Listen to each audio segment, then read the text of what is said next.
안녕하세요, 여러분. 디익스플레이너입니다. 인공지능이 과연 세상을 어떻게 이해하고 배우는지 궁금하지 않으신가요? 오늘은 AI가 그냥 흩어져 있는 정보의 점들을 어떻게 연결해서 하나의 거대한 지식 지도를 그려 나가는지 그 놀라운 진화 과정을 한번 파헤쳐 보려고 합니다. 자, 그럼 바로 시작하죠. 자, 이런 질문 한번 던져볼까요? 인공지능은 대체 어떻게 돌고래가 물고기가 아니라 포유류라는 걸 아는 걸까요? 그냥 인터넷에서 돌고래와 포유류라는 단어가 같이 많이 나온다고 해서 저절로 알게 되는 건 아닐 거잖아요. 그렇죠? 바로 이 질문이 오늘 우리가 파헤쳐볼 AI의 지식이라는 개념의 핵심이고 모든 이야기의 출발점입니다. 오늘 이야기는 바로 이 순서대로 진행될 겁니다. 처음엔 아무 지식이 없던 AI에서 시작해서요. 지식을 표현하려는 첫 번째 시도였던 시멘틱 네트워크를 살펴보고 여기 어떤 한계가 있었는지 그리고 그걸 극복하기 위해 온톨로지라는 새로운 접근법이 어떻게 등장했는지 마지막으로 이 둘의 결정적인 차이점까지 확실하게 짚어보겠습니다. 네, 첫 번째 이야기, 지식이 없던 AI입니다. 그러니까 1950년대 초창기 AI 연구자들은요, 마치 모든 문을 열 수 있는 만능 열쇠 같은 걸 만들려고 했어요. 어떤 문제든 척척 풀 수 있는 단 하나의 범용 알고리즘 말이죠. 하지만 현실 세계는 그렇게 간단하지 않았습니다. 이 순진했던 접근법은 복잡한 문제 앞에서 그냥 속수무책으로 무너졌고 결국 AI 역사상 첫 번째 겨울, 즉 암흑기를 맞이하게 됩니다. 여기 타임라인을 보시면 그 전환점이 아주 명확하게 보입니다.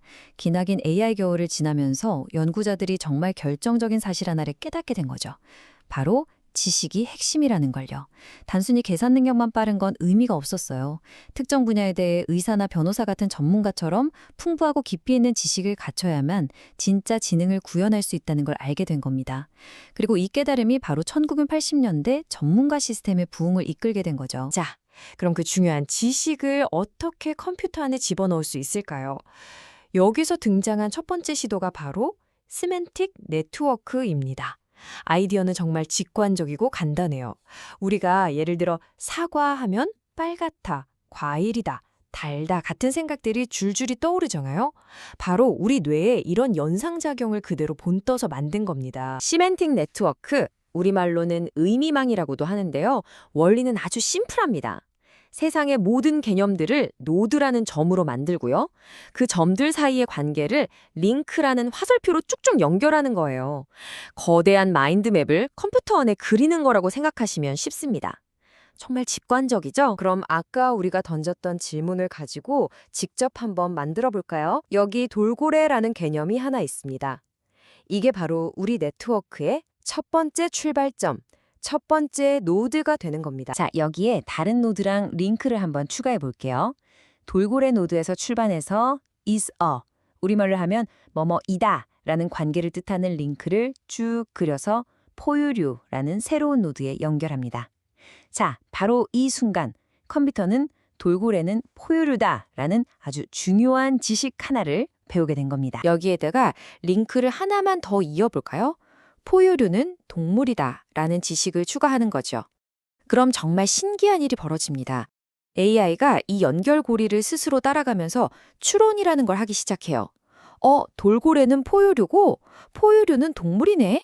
아, 그렇다면 돌고래도 동물이겠구나 하고 스스로 새로운 결론에 도달하는 거죠. 이게 바로 지식 추론의 시작입니다. 와, 정말 그럴듯하죠? 하지만 이 직관적인 방식에도 금방 성장통이 찾아옵니다. 처음엔 다 좋았는데 지식의 양이 많아지고 복잡해지니까 이 자유분방한 방식이 오히려 발목을 잡기 시작한 거예요. 가장 큰 문제는 바로 시멘틱 네트워크가 가진 모호함이었습니다. 문제점들이 뭐였냐면요. 첫째, 링크의 의미가 너무 애매했어요.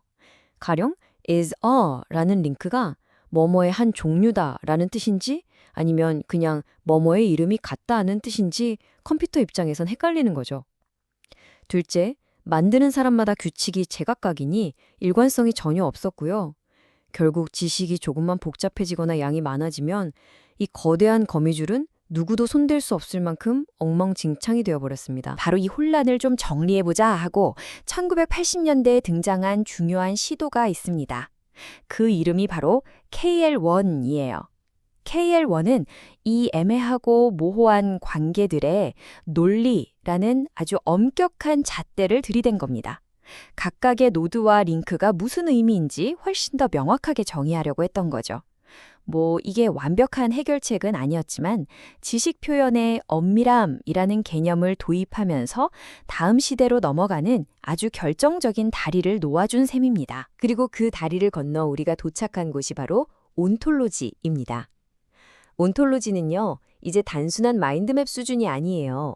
마치 도서관에서 책을 분류하는 십진분류법이나 생물학의 종, 속, 과목, 강, 문, 계처럼 개념들 사이의 관계와 규칙, 계층 구조를 아주 명확하게 정의한 일종의 지식에 대한 공식 명세서라고 할 수 있습니다. 1992년에 이 분야의 대가인 토마스 그루버가 온톨로지를 아주 유명한 말로 정의했죠. 바로 개념화의 명시적 사양서입니다. 말이 좀 어렵게 들릴 수 있는데요. 한번 풀어볼게요. 개념화라는 건 우리가 머릿속으로 세상을 정리하고 이해하는 방식을 말하고요. 명시적 사양서라는 건 바로 그 생각을 컴퓨터가 단 1의 오해도 없이 정확하게 이해할 수 있도록 만든 공식 사용 설명서라는 뜻입니다. 다시 말해서 온톨로지는 한마디로 지식의 표준을 만드는 작업입니다. 이걸 왜 만드냐고요? 목적은 딱 두 가지, 바로 공유와 재사용 때문이에요.